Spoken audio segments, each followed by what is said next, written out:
Kisah menakjubkan penciptaan dunia dan manusia.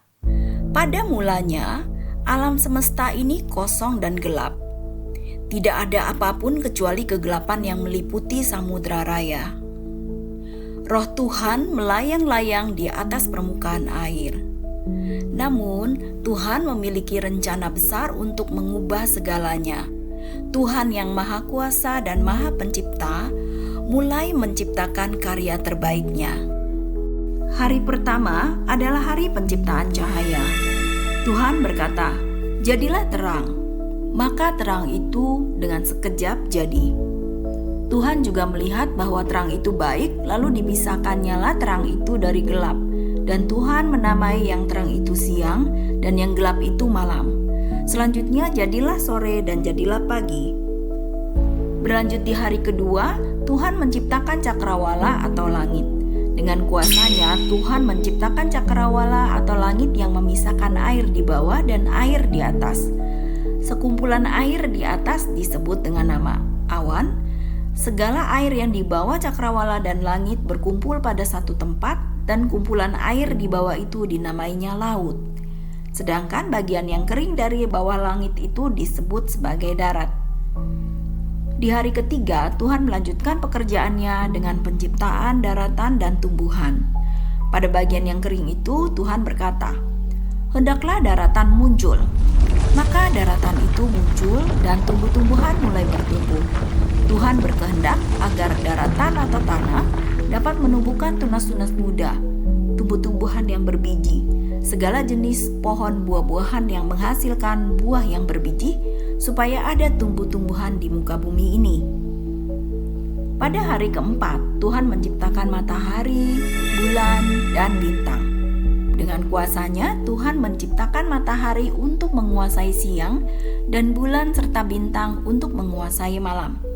Tuhan berkehendak agar benda-benda penerang itu menjadi tanda yang menunjukkan masa-masa tetap dan hari-hari dan tahun-tahun, dan sebagai penerang pada cakrawala. Biarlah benda-benda itu menerangi bumi. Lalu pada hari kelima, Tuhan pun menambahkan mahakarya berikutnya dengan menciptakan makhluk-makhluk laut dan burung-burung yang berterbangan di langit agar dapat berkembang biak dan bertambah banyak, memenuhi air di dalam laut, dan burung-burung di bumi juga bertambah banyak. Pada hari keenam, Tuhan menciptakan segala jenis hewan darat. Tuhan berkehendak agar bumi mengeluarkan segala jenis makhluk yang hidup seperti ternak, binatang melata, dan segala jenis binatang liar. Lalu selanjutnya Tuhan menciptakan ciptaan terbaiknya, yaitu manusia. Ia membentuk manusia itu dari debu tanah dan menghembuskan nafas hidup ke dalam hidungnya. Demikianlah manusia itu menjadi makhluk yang hidup. Tuhan menciptakan manusia menurut gambarannya sendiri, supaya mereka berkuasa atas ikan-ikan di laut, burung-burung di udara, ternak, dan segala yang ada di muka bumi ini, juga atas segala binatang melata yang merayap di bumi. Lalu Tuhan memberkati manusia dan berkata, "Beranak cuculah dan bertambah banyak, penuhilah bumi dan taklukkanlah itu." Telah menciptakan manusia, pada hari ketujuh Tuhan selesai dari pekerjaannya dan beristirahat. Ia memberkati hari itu dan menguduskannya. Telah selesai penciptaan, Tuhan membuat Taman Eden di sebelah timur untuk menempatkan manusia yang dibentuknya dan menumbuhkan berbagai-bagai pohon dari bumi yang menarik dan yang baik untuk dimakan buahnya. Tuhan menciptakan pohon kehidupan di tengah-tengah taman itu, serta pohon pengetahuan tentang yang baik dan yang buruk. Tuhan menciptakan penolong baginya yang sepadan dengan dia. Tuhan membuat manusia itu, yaitu Adam, tertidur nyenyak. Ketika ia tidur, Tuhan mengambil salah satu rusuknya, lalu menutupinya dengan daging. Dan dari rusuk yang diambil Tuhan dari Adam, diciptakannyalah seorang perempuan. Lalu Adam berkata, "Inilah dia, tulang dari tulangku dan daging dari dagingku. Ia akan dinamai perempuan, sebab ia diambil dari laki-laki. Sebab itu seorang laki-laki akan meninggalkan ayahnya dan ibunya dan bersatu dengan istrinya, sehingga keduanya menjadi satu daging."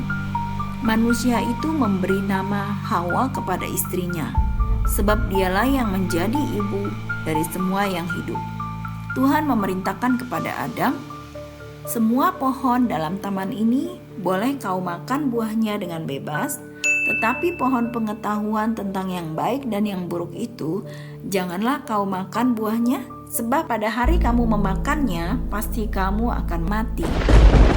Suatu hari seekor ular yang licik membujuk Hawa untuk memakan buah terlarang. Ular adalah binatang yang paling cerdik dari segala binatang di darat yang dijadikan oleh Tuhan. Ular itu berkata kepada Hawa, "Tentulah Tuhan berkata agar semua pohon dalam taman ini jangan kamu makan buahnya, bukan?" Lalu Hawa menjawab, "Buah pohon-pohonan di dalam taman ini boleh kami makan, tetapi buah pohon yang ada di tengah-tengah taman, Tuhan berkata jangan dimakan ataupun raba buah itu. Nanti kamu akan mati." Tetapi ular itu berkata kepada Hawa, "Sekali-sekali kamu tidak akan mati. Tuhan mengetahui bahwa pada waktu kamu memakannya, matamu akan terbuka dan kamu akan menjadi seperti Tuhan, tahu tentang yang baik dan yang jahat." Hawa melihat bahwa buah pohon itu baik untuk dimakan dan lezat sekali kelihatannya. Lagi pula buah itu menarik hati karena akan memberi pengertian. Lalu ia mengambil buahnya dan dimakannya. Hawa juga memberikannya kepada suaminya Adam yang bersama-sama dengan dia, dan Adam pun memakannya. Maka terbukalah mata mereka berdua dan mereka menyadari bahwa mereka telanjang. Lalu mereka menyemat daun pohon ara dan membuat camat. Ketika mereka mendengar bunyi langkah Tuhan yang berjalan-jalan di dalam taman itu pada waktu hari sejuk, bersembunyilah mereka terhadap Tuhan di antara pohon-pohonan dalam taman. Tetapi Tuhan memanggil Adam dan berkata kepadanya, "Di manakah engkau?" Adam menjawab, "Ketika aku mendengar bahwa engkau dalam taman ini, aku menjadi takut karena aku telanjang. Sebab itu aku bersembunyi." Tuhan berkata, "Siapakah yang memberitakan kepada kamu bahwa kamu telanjang? Apakah kamu makan buah pohon yang kularang kamu makan itu?" Manusia itu menjawab, "Perempuan yang kau tempatkan di sisiku, dialah yang memberi buah pohon itu kepadaku, maka aku makan." Kemudian berkatalah Tuhan kepada Hawa, "Apakah yang telah kau perbuat?" Jawab Hawa, "Ular itu yang memperdaya aku, maka aku makan." Lalu berkatalah Tuhan kepada ular itu, "Karena kamu berbuat begitu, terkutuklah kamu di antara segala ternak dan di antara segala binatang hutan. Dengan perut mula kamu akan menjalar dan debu tanahlah yang akan kamu makan seumur hidupmu. Aku akan mengadakan permusuhan antara kamu dan perempuan ini, antara keturunanmu dan keturunannya. Keturunannya akan meremukkan kepalamu dan kamu akan meremukkan tumitnya." Tuhan berkata kepada perempuan itu, yaitu Hawa, "Susah payahmu waktu mengandung akan kubuat sangat banyak. Dengan kesakitan kamu akan melahirkan anakmu, namun kamu akan birahi kepada suamimu dan ia akan berkuasa atasmu." Lalu Tuhan berkata kepada manusia itu, yaitu Adam, "Karena kamu mendengarkan perkataan istrimu dan memakan buah pohon yang kuperintahkan kepadamu untuk jangan dimakan, maka terkutuklah tanah karena kamu dengan susah payah akan mencari rezekimu dari tanah seumur hidupmu. Semak duri dan rumput duri yang akan dihasilkan bagimu dan tumbuh-tumbuhan di padang akan menjadi makananmu. Dengan berpeluh kamu akan mencari makananmu sampai kamu kembali lagi menjadi tanah, karena dari situlah kamu diambil. Sebab kamu debu dan kamu akan kembali menjadi debu." Lalu Tuhan mengetahui pelanggaran mereka dan mengusir mereka dari Taman Eden. Mereka harus bekerja keras dan mengalami kesulitan di luar taman. Lalu Tuhan membuat pakaian dari kulit binatang untuk Adam dan Hawa dan mengenakannya kepada mereka. Lalu Tuhan mengusir mereka dari Taman Eden supaya ia mengusahakan tanah dari mana ia diambil. Di luar Eden, Adam dan Hawa memulai hidup baru. Mereka bekerja keras untuk mendapatkan makanan. Mereka memiliki 2 anak, yaitu Kain dan Habel. Kain adalah seorang petani dan Habel menjadi pengembala kambing domba. Suatu hari, Kain dan Habel memberikan persembahan kepada Tuhan. Namun Tuhan menerima persembahan Habel dan menolak persembahan Kain. Karena cemburu, Kain membunuh Habel. Lalu Tuhan menghukum Kain atas perbuatannya dan Kain menjadi pengembara di bumi. Meskipun manusia jatuh dalam dosa, Tuhan tetap memberikan harapan. Adam dan Hawa memiliki anak lain yang bernama Set. Dan dari keturunan Set, kehidupan manusia terus berkembang hingga saat ini. Inilah kisah penciptaan dunia dan manusia. Kisah penciptaan manusia dimulai dengan Adam dan Hawa yang menurut Alkitab dan Al-Quran adalah manusia pertama yang diciptakan oleh Tuhan. Meski manusia jatuh dalam dosa, Tuhan selalu memberikan harapan dan kasih-Nya. Perkembangan awal manusia. Setelah keluar dari Taman Eden, Adam dan Hawa mulai membangun kehidupan mereka di bumi. Mereka memiliki banyak keturunan yang kemudian berkembang biak dan menyebar ke seluruh penjuru bumi.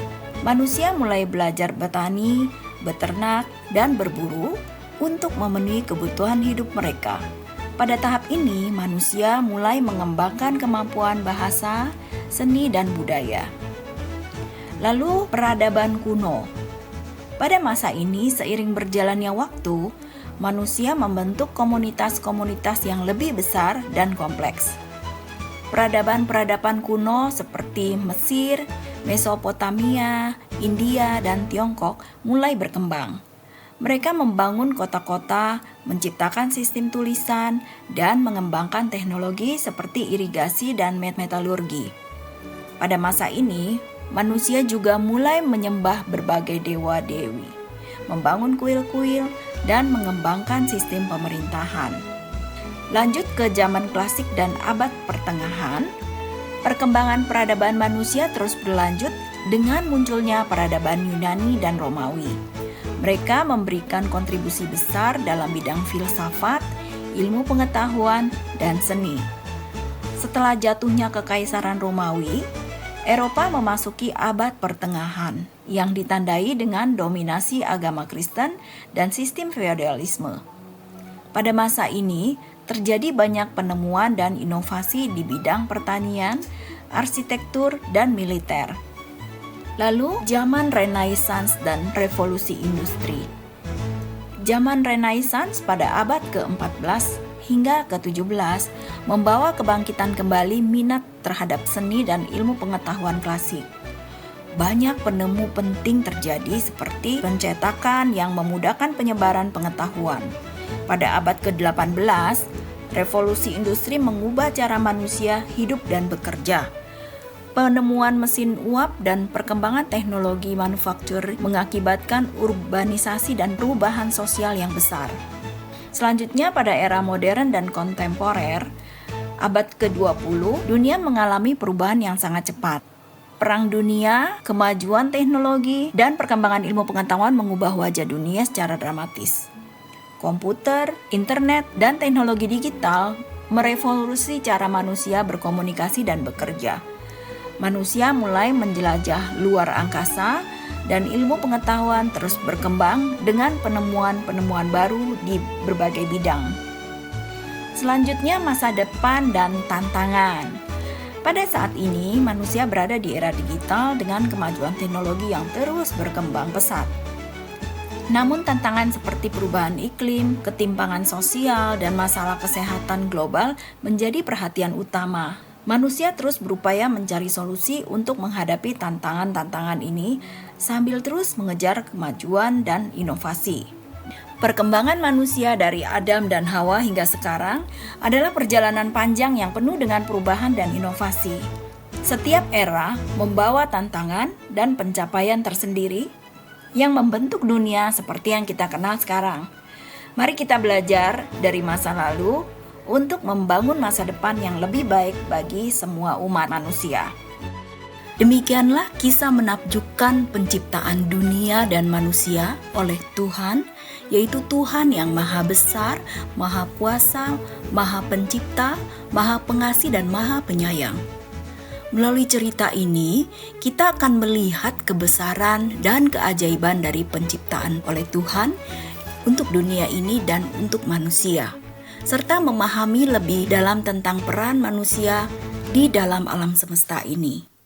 Kisah ini tidak hanya memberikan pengetahuan tentang asal-usul dunia dan manusia, tetapi juga untuk membawa pesan penting tentang kebijaksanaan, keimanan, spiritual, dan tanggung jawab kita sebagai penghuni bumi. Selain menyajikan cerita yang menakjubkan ini, kami juga ingin mengajak kalian semua untuk berpikir lebih dalam dan berdiskusi bersama loh. Ada banyak pelajaran yang bisa kita ambil dari kisah penciptaan ini. Mari kita eksplorasi lagi, kita bisa menemukan makna-makna tersembunyi yang bisa menginspirasi hidup kita sehari-hari. Jangan ragu untuk berbagi pemikiran dan pandangan kalian. Kami juga sangat senang bisa berdiskusi dengan kalian semua. Terima kasih telah menonton dan jangan lupa untuk like, share, dan subscribe agar tidak ketinggalan konten menarik lainnya di channel kami, channel ONIS Creative Studio. Sampai jumpa di video berikutnya. Bye-bye.